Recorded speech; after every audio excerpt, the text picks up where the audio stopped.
السلام علیکم ورحمۃ اللہ تعالی وبرکاتہ۔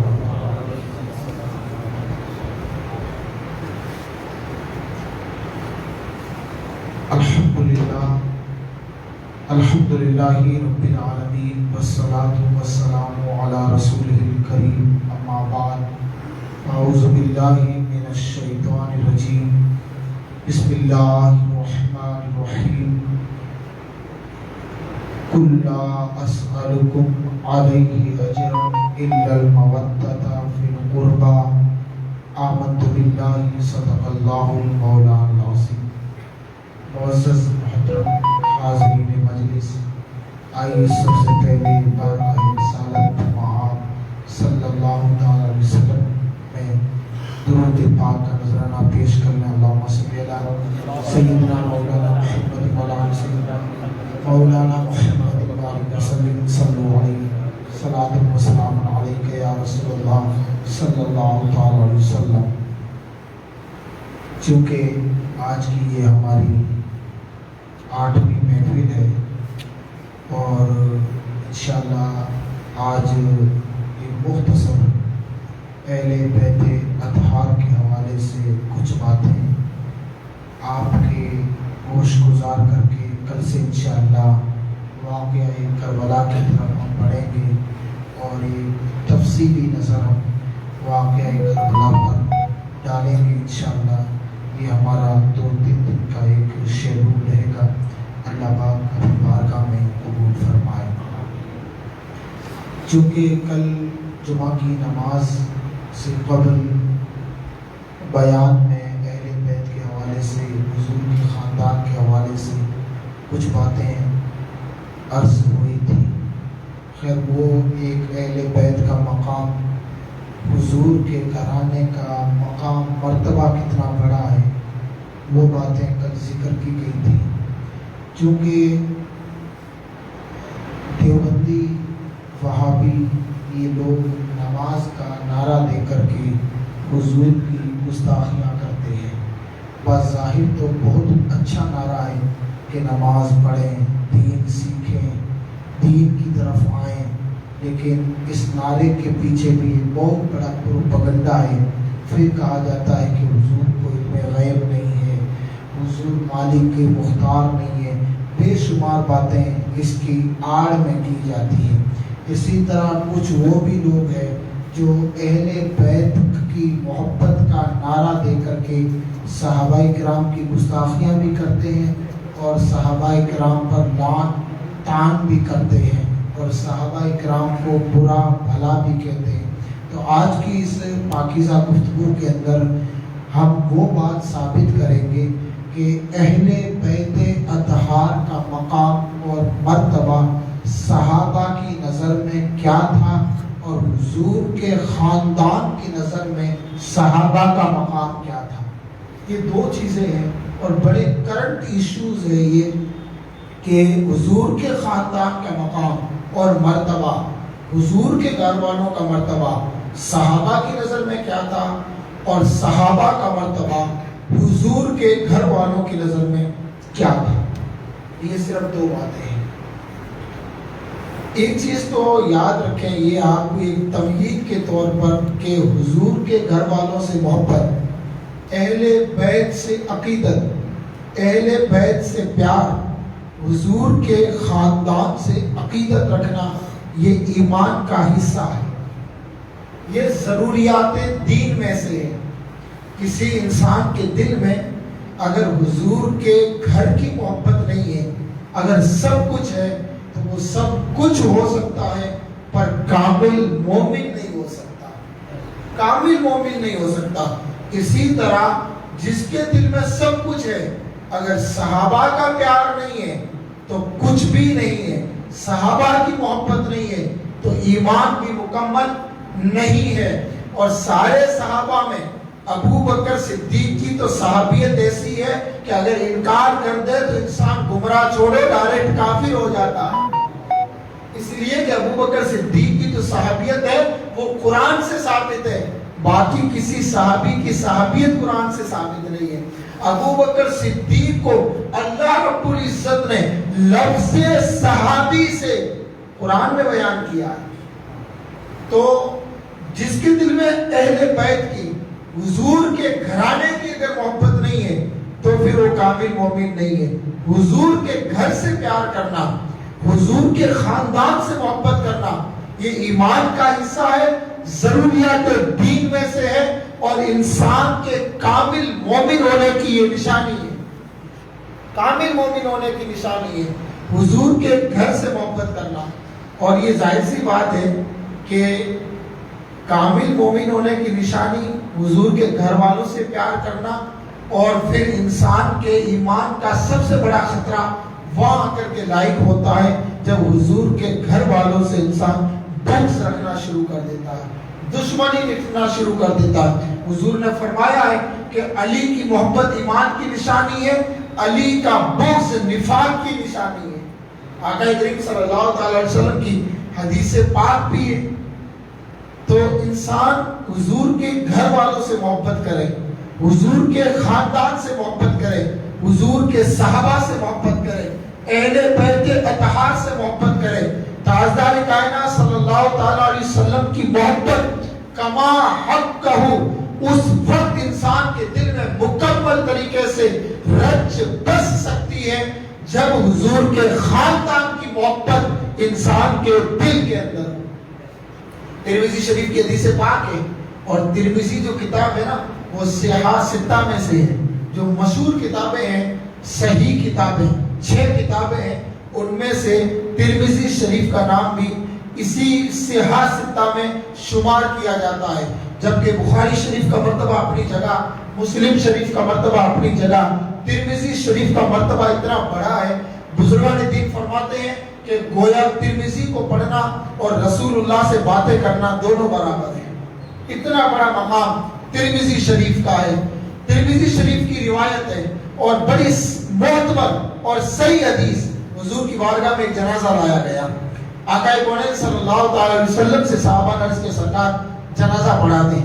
آقا کریم صلی اللہ تعالی علیہ وسلم نے میت کے کفن کو ہٹا کر کے اس کے چہرے کو دیکھا، واپس چہرے کو ڈھک دیا۔ حضور نے فرمایا تمہیں پڑھنا ہے تو پڑھو، پر میں نہیں پڑھوں گا اس کا جنازہ۔ صحابہ سے حضور نے فرمایا کہ تمہیں پڑھنا ہے تو پڑھیے، میں اس کی نماز جنازہ نہیں پڑھاؤں گا۔ یا رسول اللہ آج سے پہلے تو آپ نے کبھی منع نہیں کیا، اور آج کیا ہوا؟ حضور نے فرمایا یہ شخص میرے عثمان سے دشمنی رکھتا تھا، میں اس کی نماز جنازہ نہیں پڑھاؤں گا۔ تو صحابہ سے محبت کمال ایمان کی نشانی ہے، اور اگر ان سے دشمنی ہے تو پھر انسان کا ایمان مکمل نہیں ہے۔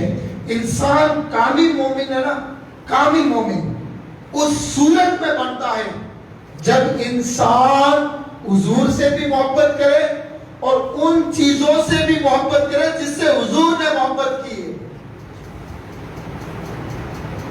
آقا کریم صلی اللہ تعالی علیہ وسلم نے ایک مقام پہ فرمایا تھا احد پہاڑ کے بارے میں، جہاں پر جنگ احد ہوئی ہے، حضور نے فرمایا اس پہاڑ کو مجھ سے محبت ہے اور میں اس پہاڑ سے محبت کرتا ہوں۔ آقا کریم صلی اللہ تعالی علیہ وسلم کی حدیث ہے، حضور علیہ السلام کے خادم جن کا نام ہے حضرت انس بن مالک رضی اللہ تعالی عنہ، صحابی رسول ہیں، ان کا بیان ہے انسان اس وقت کامل مومن بنے گا حضور کی ہر چیز سے محبت کرے۔ آقا کریم صلی اللہ تعالی علیہ وسلم کی اداؤں سے پیار کرنا ہی تو ایمان ہے نا۔ حضور علیہ السلام کی اداؤں میں گم ہو جانے کا نام ہی تو کمال ایمان ہے۔ علامہ اقبال نے فرمایا تھا مجھے کام کیا تھا رکوع سے، مجھے خبر کیا تھی سجود کی، تیری نقش پاک کی تلاش تھی کہ جھکا رہا میں نماز میں۔ نمازیں بھی وہی قبول ہے، سر جھکے رب کے دربار میں، دل جھکے مصطفیٰ کی چوکھٹ پر۔ اقبال فرماتے ہیں مجھے نہ رکوع کی خبر تھی نہ سجدے کی خبر، نماز میں بھی تیری اداؤں کو تلاش کر رہا تھا۔ حضرت عثمان غنی رضی اللہ تعالیٰ عنہ نے وضو کیا تھا نا، بڑی معتبر حدیث ہے اور بڑی مشہور حدیث ہے۔ وضو کیا، وضو کرنے کے بعد میں آسمان کی طرف آپ نے سر کو اٹھایا اور مسکرانے لگے۔ کوئی وجہ بھی نہیں تھی، کوئی ریزن بھی نہیں تھا، کوئی سبب بھی نہیں تھا، آپ ہنس رہے تھے۔ کسی صحابی نے پوچھا کہ عثمان ہنسنے کی کوئی وجہ؟ وضو کیا، آسمان کی طرف سر اٹھایا اور مسکرانے لگ گئے، کوئی وجہ؟ آپ نے فرمایا وجہ تو مجھے بھی معلوم نہیں، وجہ مجھے بھی پتا نہیں کہ ہنس کیوں رہا ہوں، مسکرا کیوں رہا ہوں۔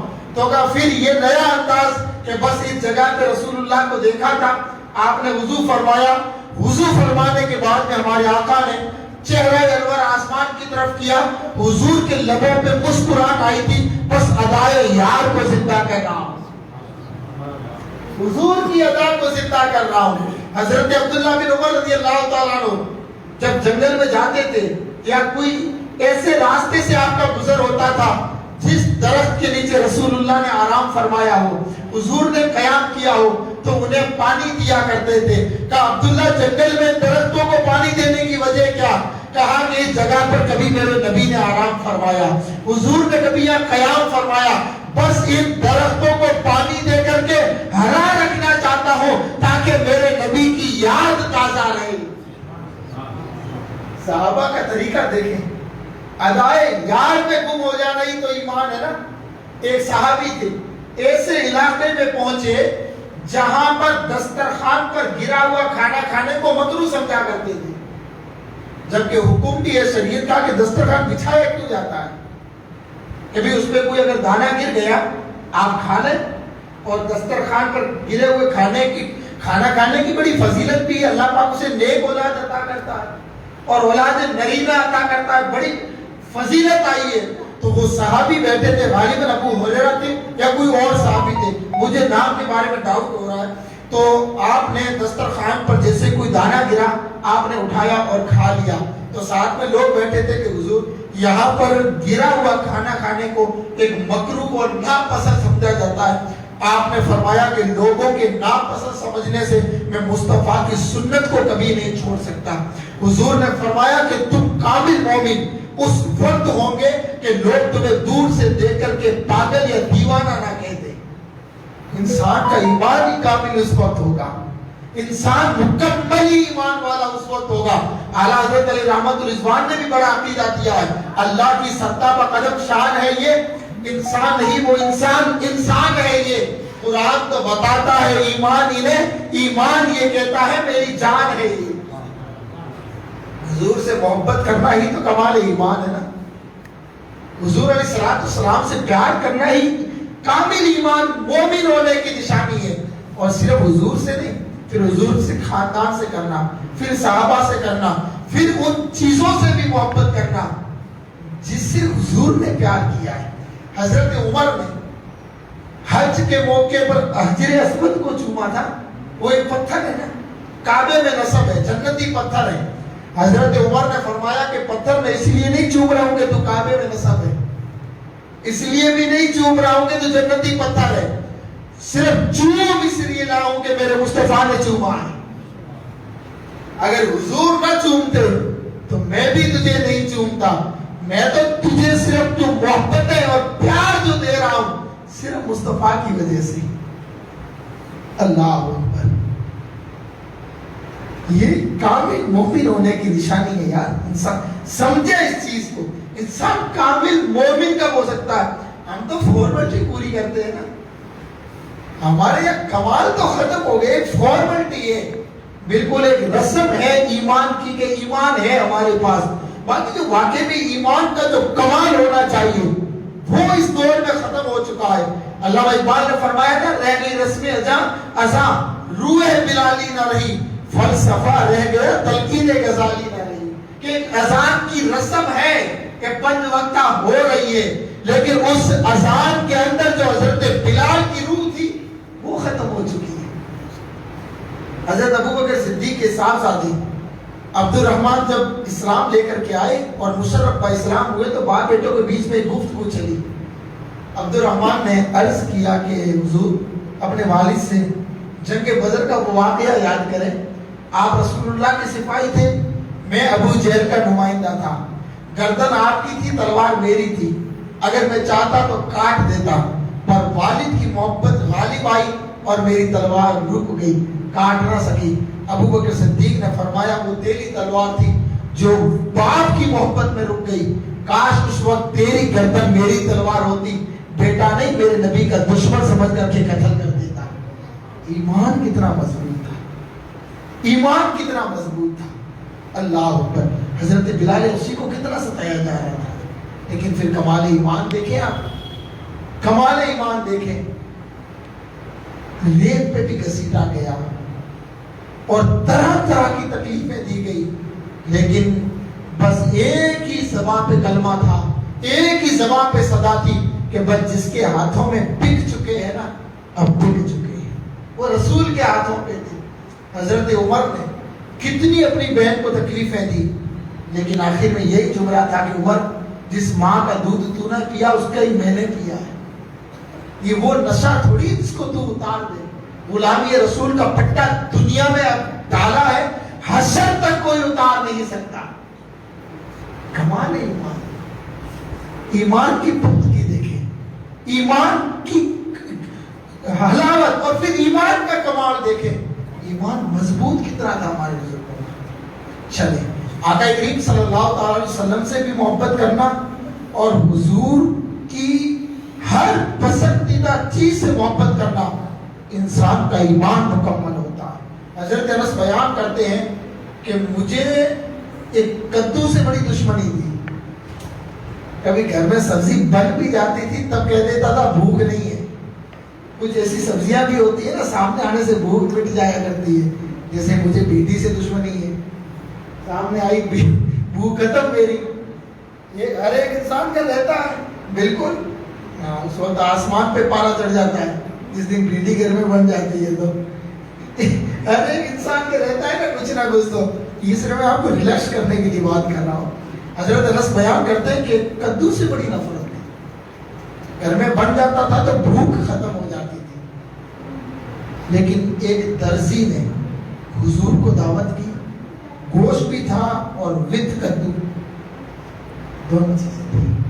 حضرت انس بیان کرتے ہیں میں حضور کے ساتھ میں دسترخوان پہ بیٹھا, آقا کریم صلی اللہ علیہ وسلم کدو کو الگ کر رہے تھے, بوٹی کو الگ کر رہے تھے, گوشت کو چھوڑ کر کے کدو کھا رہے تھے. اللہ گھر پہ آئے, حضرت انس نے اپنی ماں کو کہا کہ آج تو کدو ہی بنانا. ماں نے کہا خیر تو ہے, تو کہا بس خیر ہے, ادائے رسول سے پیار ہو گیا ہے. بس مجھے اب اس سے کیا غرض کدو سے, اب تو مجھے حضور کی ادا سے پیار ہے. میرے نبی نے اس کو پسند کیا ہے, مجھے بھی اب یہی پسند ہے. اللہ اکبر. حضرت بلال کو ابو بکر نے خریدا تھا نا, تو بلال کو خرید کر لے کر کے آئے. بلال نے کہا ابو بکر مجھ جیسے ان پڑھ جاہل گوار کالے کلوٹے میں تو نے دیکھا کیا ہے, جس کو اپنا نام ہی لکھنا نہیں آتا ہے, اور تو اتنی بڑی قیمت دے کر کے مجھے خرید کے لے جا رہا ہے. گورا چٹا غلام بھی دیا جو تیرا بزنس بھی سنبھالتا تھا, اوپر 10,000 دینار بھی دیے, اور اتنا خوبصورت پڑھا لکھا غلام, اور آپ کا دھندا سنبھالتا تھا, ایسے کو دیا مجھ جاہل کے بدلے میں, اور مجھے خرید کر کے کرے گا کیا تو جسے اپنا نام بھی نہیں لکھنا آتا ہے, اور تیرے جیسا بزنس مین انسان یہ دھوکہ کیسے کھا سکتا ہے. ابو بکر صدیق نے کہا کہ مجھے تجھے کیا غرض, مجھے تجھ سے, مجھے مطلب کیا تجھ سے بلال, بس میرا نبی تجھے پسند کرتا ہے, مجھے مطلب ہی کیا ہے تجھ سے, بس میں تو اتنا جانتا ہوں کہ میرے نبی کی بارگاہ میں تو بڑا مقبول ہے, میرے نبی کی بارگاہ کا تو مقبول ہے, تو پھر ابو بکر کا بھی. اللہ اکبر. یہ کمال ایمان, ایمان کی کمال, کتنا مضبوط ہمارے بزرگوں کا کمال, ایمان کامل اور پکے مسلمان. دیکھیں حضرت عمر رضی اللہ تعالیٰ عنہ کہ یہاں ایک فیصلہ گیا تھا منافق اور یہودی کا. حضرت عمر نے دونوں کی بات سنی, تو یہودی نے کہا یہ فیصلہ حضور کی بارگاہ میں پہلے جا چکا ہے. عمر نے کہا پھر حضور نے کیا فرمایا, یہودی نے کہا میرے حق میں فیصلہ کیا ہے.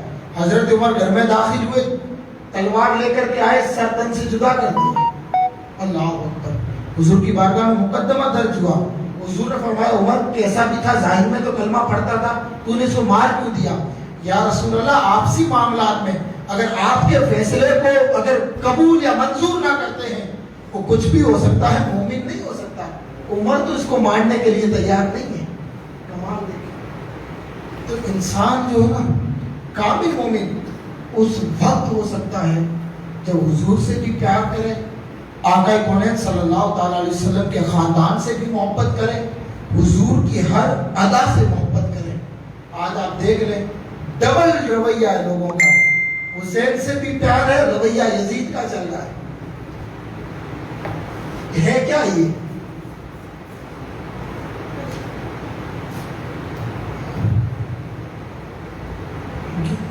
بالکل ہے حسینی کام۔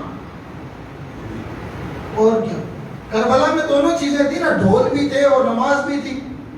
اور فیصلہ آپ کے ہاتھ میں، ڈھولیوں کے ساتھ رہنا ہے کہ نمازیوں کے ساتھ؟ فیصلہ تو ہمارے ہاتھ میں ہے نا یہ۔ اللہ اکبر۔ حضرت امام حسین کی جو محبت ہے نا، وہ خرافات نہیں سکھاتی ہے، شریعت کی وفاداری سکھاتی ہے۔ آپ جتنے بڑے شریعت کے وفادار ہو، امام حسین کی نظر میں اتنے ہی بڑے آپ مقبول ہو، اتنے ہی بڑے مقبول ہو۔ اور اگر آپ کے دل میں امام حسین کی محبت نہیں ہے، ہزار دعوے کر لے زبانی، کوئی کام نہیں آنے والے۔ یہ علی علی علی علی والے کتنے دعوے کرتے رہتے ہیں، اسٹیجوں پر آدھا آدھا گھنٹہ ایک ہی ساتھ علی علی علی چلتا رہتا ہے، لیکن البدایہ والنہایہ کی روایت ہے کہ ایک طبقہ ایسا بھی ہوا حضرت علی کے زمانے میں، وہ کہتے تھے صرف علی، اس کے علاوہ کوئی نہیں۔ ان کا کہنا تھا کہ صرف علی، ان کے علاوہ کوئی نہیں۔ حضرت علی نے اس طبقے کو قتل کروایا ہے۔ البدایہ والنہایہ کی روایت ہے یہ۔ آپ خلفائے ثلاثہ کو چھوڑ کر کے حضرت علی کے کبھی وفادار نہیں بن سکتے۔ حضرت علی سے کسی نے پوچھ لیا کہ آپ ابو بکر اور عمر سے پہلے جنت میں جائیں گے یا ابو بکر صدیق عمر آپ سے پہلے جنت میں جائیں گے؟ ابو بکر صدیق عمر کیا آپ سے پہلے جنت میں جائیں گے؟ حضرت علی نے فرمایا جنت میں جانا تو دور کی بات، جب حضرت علی نے فرمایا کہ جب میں حساب اور کتاب کی لائن میں کھڑا رہوں گا، اس وقت ابو بکر اور عمر تو جنت کے پھل کھا رہے ہوں گے۔ اللہ اکبر۔ تو یہ اہل بیت کی نگاہ میں صحابہ کا مرتبہ اتنا بڑا تھا، اور پھر صحابہ کی نگاہ میں بھی اہل بیت کا اتنا بڑا مرتبہ کیونکہ حضرت علی اہل بیت میں سے ہے، حضور کے خاندان میں سے ہے، اور حضرت ابوبکر صدیق، حضرت فاروق اعظم یہ اہل بیت میں سے نہیں ہے، اہل بیت میں سے نہیں ہے۔ حضرت علی آئے، ابوبکر صدیق بیٹھے ہوئے تھے۔ حکم یہی ہے شریعت کا، جو آئے گا وہ سلام کرے گا، سلام کرنا سنت ہے، اب سلام کر لیا تو جواب دینا واجب، لیکن حضرت علی آئے پر سلام نہیں کیا، حضرت علی نے۔ حضرت ابوبکر صدیق بیٹھے ہوئے تھے، آپ نے سلام کیا، حضرت علی نے جواب دیا، حضرت علی نکل گئے۔ ابوبکر صدیق کے دل کے اندر ایک پھر وسوسہ پیدا ہوا، ہو سکتا ہے کہ کوئی ناراضگی رہی ہو، ابوبکر صدیق نے سوچا کہ حضرت علی کو کوئی ناراضگی رہی ہو، جبکہ آنے والے کو سلام کرنا چاہیے، علی آئے سلام بھی نہیں کیا۔ آپسی میں محبتیں بتا رہا ہوں آپ کو، حضرت علی کی نظر میں اتنا بڑا مرتبہ، آپ نے فرمایا کہ جس وقت میں حساب اور کتاب کی لائن میں کھڑا ہوں گا، ابو بکر اور عمر تو جنتی پھل کھا رہے ہوں گے، اتنا بڑا مرتبہ علی کی نظر میں۔ پر اللہ اکبر، حضرت علی بیٹھے ہوئے تھے، حضرت علی آئے، ابو بکر صدیق بیٹھے ہوئے تھے، حضرت علی نے سلام نہیں کیا، ابو بکر نے سلام کر دیا، حضرت علی نے جواب دیا، واپس نکل گئے۔ حضرت ابو بکر صدیق رضی اللہ تعالیٰ عنہ بھاگتے ہوئے حضور کی بارگاہ میں پہنچے، یا رسول اللہ ایک وسوسہ بڑا ستا رہا ہے۔ حضور نے فرمایا کیا ہوا ابو بکر، خیر تو ہے سب؟ ہاں یا رسول اللہ، آنے والی کو سلام کرنا چاہیے۔ حضور نے فرمایا بالکل سلام کرنا سنت ہے، اور وہ کرے گا جو آیا۔ کہا یا رسول اللہ علی میرے پاس آئے پر سلام نہیں کیا، میں نے سلام کیا، انہوں نے جواب دیا چلے گئے۔ حضور نے فرمایا بلاؤ علی کو، بلایا گیا۔ علی کیا بات ہے، تو نے سلام کیوں نہیں کیا جبکہ تو آیا تھا؟ یا رسول اللہ کیا صرف اس لیے نہیں کہ میں سے کوئی ناراض ہوں یا کوئی دشمنی ہے یا کوئی اور وجہ ہے۔ حضرت علی عرض کرنے لگے سرکار رات کو سوتے ہوئے خواب دیکھا، خواب میں جنتی محل، بڑی معتبر روایتیں بیان کر رہا ہوں، محل دیکھا جنت میں، اور میں نے فرشتوں سے پوچھا یہ ملے گا کس کو؟ تو فرشتوں نے کہا کہ علی اس کو ملے گا جو پہلے سلام کرے، میں کر لیتا تو مجھے ملتا، اور میں نے یہ گوارا نہیں کیا، اس لیے تاکہ ابو بکر کرے اور یہ صرف ابو بکر لے کر کے جائے۔ حضرت ابو بکر صدیق رضی اللہ تعالیٰ عنہ نے فرمایا کہ علی سچ فرمایا، میں نے رسول اللہ کو فرماتے ہوئے سنا تھا کہ جنت میں وہی جائے گا جس کو علی ٹکٹ دیں گے۔ علی نے فرمایا کہ بالکل صحیح، میں نے بھی حضور کو فرماتے ہوئے سنا، علی ٹکٹ اسی کو دے گا جس کے دل میں ابو بکر کی محبت ہو۔ کہاں تک تم لڑاتے پھرو گے ان کو؟ آپ سے محبتیں دیکھیں۔ امام اعظم ابو حنیفہ رضی اللہ تعالیٰ عنہ، بڑا مقام، بڑا مرتبہ ہے، 80% لوگ آج ان کے فالوورز دنیا میں موجود ہیں۔ ہم اپنے آپ کو حنفی کہلانے پر فخر محسوس کرتے ہیں۔ امام اعظم ابو حنیفہ رضی اللہ تعالیٰ عنہ کے بے شمار اساتذہ بھی تھے، لیکن جب ان سے پوچھا گیا کہ آپ نے دین کہاں سے سیکھا ہے، محبتیں دیکھیں، اہل بیت کا مقام بزرگوں کی نظروں میں کتنا بڑا تھا۔ امام اعظم ابو حنیفہ سے پوچھا آپ نے دین کہاں سے سیکھا ہے، فرمایا رسول اللہ کے گھر سے، رسول اللہ کے خاندان سے۔ کہا وہ کیسے؟ کہ اگر پچھلے 2 سال مجھے امام جعفر صادق کے نہ ملتے تو میں برباد ہو کر کے رہ جاتا۔ اور امام اعظم ابو حنیفہ کو پھر کوئی پوچھتا تھا آپ کی عمر کتنی، ہمیشہ یہی بتاتے تھے 2 سال۔ حضور باقی 60 سال کہاں گئے کہ وہ گنتا ہی نہیں ہو جو امام جعفر صادق کی صحبت کے ہٹ کر کے میں نے گزارے ہیں۔ تو جو جن کی جوتیاں سیدھا کرنا وہ مسلمانوں کا امام ہے، اور جن کی جوتیاں سیدھی کی جا رہی ہے پھر ان کا مقام کتنا بڑا ہوگا۔ اللہ اکبر۔ حضرت عمر رضی اللہ تعالیٰ عنہ خلیفہ دوم ہے، اور ان کا خود کا اتنا بڑا مقام ہے کہ جس کی کوئی مثال نہیں، اور اتنا بڑا مقام کہ حضور نے فرمایا کہ میرا عمر جس راستے سے آئے شیطان بھی راستہ چھوڑ دیا کرتا ہے۔ اتنا بڑا مقام حضرت عمر کا۔ حضور نے فرمایا کہ میرے 2 خادم زمین میں ہیں، 2 آسمان میں۔ خادم جو زمین پر ہے وہ ابو بکر اور عمر ہے۔ حضور نے فرمایا اتنا بڑا مرتبہ۔ اور حضرت عمر کی بیوی کہتی ہے جب عمر گھر میں ہوتے تھے تو پورے محلے کو پتا چل جاتا تھا کہ آج عمر گھر کے اندر ہے، اس لیے کہ وہاں پر حال ایسا ہوتا تھا کہ گھر والے بھی اگر سانس لیتے تھے تو ٹیکس لگتا تھا۔ سانس لینے کی ہمت نہیں پڑتی تھی عمر کے سامنے۔ اور بیان کیا جاتا ہے کہ حضرت عمر جب مسجد میں ہوتے تھے تب بھی پتا چل جاتا تھا مسجد میں ہے، اور باہر ہوتے تھے تب بھی پتا چل جاتا تھا کہ باہر ہے۔